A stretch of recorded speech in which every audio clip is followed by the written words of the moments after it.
Big Brother Kosova është një arenë emocionesh të forta, ku debatet janë pjesë e pashmangshme e lojës.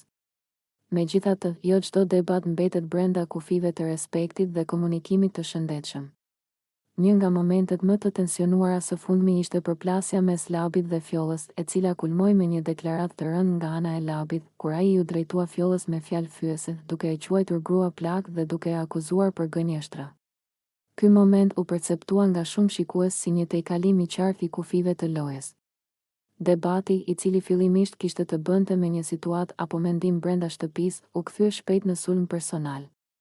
Përdorimi i etiketave nënçmuese dhe i gjuhës denigruese nuk godet vetëm personin përballë, por ul nivelin e gjithë diskutimit dhe e zhvendos vëmendjen nga argumentet tek ofendimet. Fjolla, e cila ka treguar shpesh qëndrim të fortë dhe aftësi për t'u përballur me presionin, u gjend përballë një situate që kërkonte vetë përmbajtje dhe dinjitet.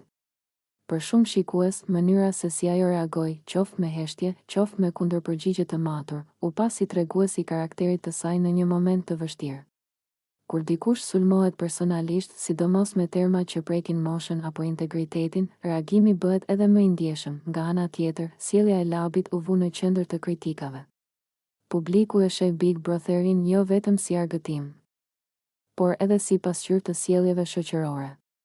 Fjalë të tilla nxisin diskutime të forta jashtë shtëpisë. A është e pranueshme të përdoret gjuha fyese si pjesë e strategjisë së lojës?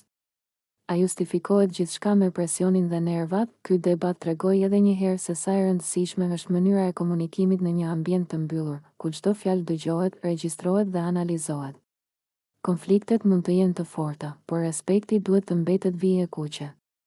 Kur kjo vijë kalohet, loja humbet thelbin dhe kthehet në dhunë verbale. Big Brother Kosova ka sjellë shumë debate, por publiku sot është gjithnjë e më i në.